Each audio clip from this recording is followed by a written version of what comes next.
and Assalamualaikum. So today our group gonna talk about subtopic 6.9, preparation of salts, which is insoluble and soluble salts.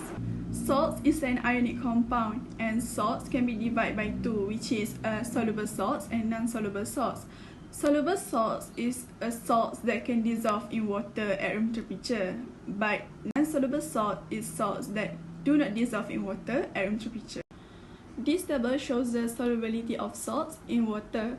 For nitrate salts, all nitrate salts are soluble in water, and all sulfate salts also soluble in water, but lead to sulfate, barium sulfate, and calcium sulfate are insoluble in water. All chloride salts also soluble in water, except mercury 1 chloride, lead to chloride, and silver chloride. All carbonate salts are insoluble in water, except sodium carbonate, potassium carbonate, and ammonium carbonate. And all ammonium, sodium, and potassium salts are soluble in water. But there are salts which is special, lead to chloride and lead to iodide. These salts are initially insoluble in water, but it can be dissolved in hot water to produce a colorless solution. For example, white solid of lead to chloride will turn a colorless solution when it dissolves in a hot water, but white solid is formed again when the water is cooled. It same goes to lead to iodide.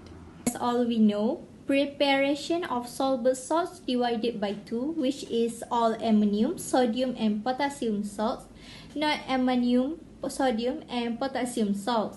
So now I'll be explaining about preparation of soluble ammonium, sodium, and potassium salts, which is called as method 1. To prepare these soluble salts, we need to go through neutralization between an acid and an alkali. For this experiment, we'll be using hydrochloric acid and potassium hydroxide.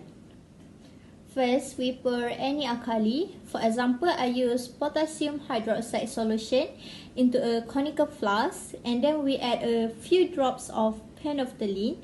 We use phenolphthalein as an indicator to detect the neutralization by changing the colors. When we add the phenolphthalein, the solution will turn into pink color.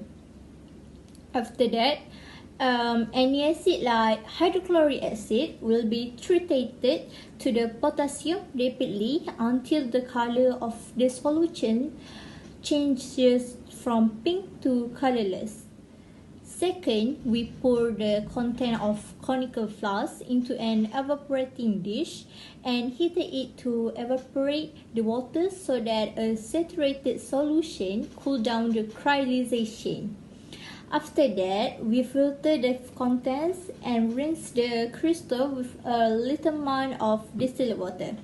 Just a little, okay? We don't want our crystals dissolved in distilled water. Third, we dry the salt crystals by pressing them between filter papers. And then, we got our potassium chloride salts. Next, we are going to make activity 6.20.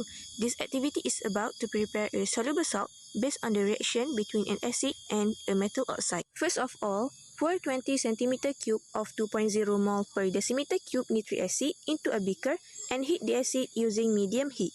Next, add copper to oxide powder gradually into the acid using a spatula and stir the mixture with a glass rod. We just need to continue adding copper to oxide until it is no longer dissolved.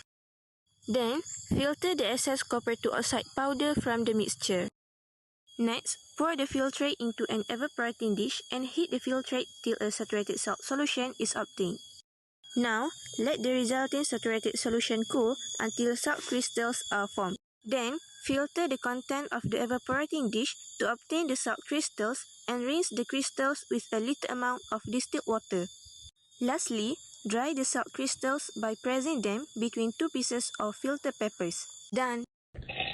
To prepare an insoluble salt by double decomposition reaction, first add 2.0 mol sodium sulfate solution in the 250 cm beaker. Then add 2.0 mol barium chloride solution into the same beaker with sodium sulfate solution. Mix the solution by using the stirring rod. After stirring the solution, you can see the precipitate of barium sulfate. Next, prepare the apparatus by placing the filter funnel inside the conical flask. After that, take the beaker with the mixture and pour it into the filter funnel. By doing this, we can filter to remove the precipitate from the mixture. Then, wash the precipitate with distilled water to remove traces of solution. Lastly, put the precipitate in an evaporating dish and dry the precipitate in an oven. We got a couple of questions here to be answered. Let's follow me answering the question. First question, state the meaning of salt. Salt is an ionic compound formed from the neutralization between acid and alkali. The second question is calcium carbonate CaCO3 is an insoluble salt. State an example of insoluble salt other than calcium carbonate. The answer is silver chloride. Here we go on to the next question. Diagram 3.2 show apparatus setup for the heating of coral reefs powder. The gas released from this experiment turned lime water chalky. State the name of gas released in the experiment. The answer is carbon dioxide. The next question, 3b, diagram 3.3 shows the setup of apparatus of an experiment to prepare add salt. The first question is state the type of reaction. The answer for this question is precipitation reaction. The next question is state the name of add salt. The answer is lead 2 chloride. The third question asks us to write the chemical equation for the reaction.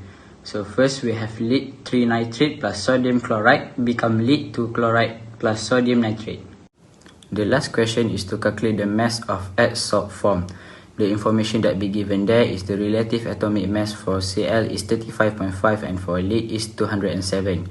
So to find the mass, we need to find the mole for the NaCl first. As we can see at the diagram 3.3, it shows 50 cm3 of 0.2 mole dm³ of sodium chloride solution. So we need to change the 50 cm3 into dm³ first by dividing it with 1000.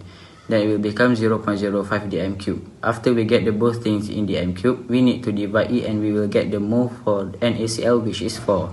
Then from the equation we can see that 2 NaCl is equal to 1 mole of PbCl2. Then we change the 2 from the NaCl with the amount of mole that we get from the previous calculation, which is 4. So 4 mole of NaCl is equal to X mole of PbCl2. To find the X, we need to divide the 4 from the NaCl with 2 and multiply it with 1 and give us the answer of it. So the answer is 2 mole of PbCl2. Lastly, after we get all of the information needed like mole and the molar mass, we can start calculate for the final answer. So to find the mass of the salt is by multiply the mole with molar mass. The mole is 2 and the molar mass is 278 and we will get the answer, which is 556 grams.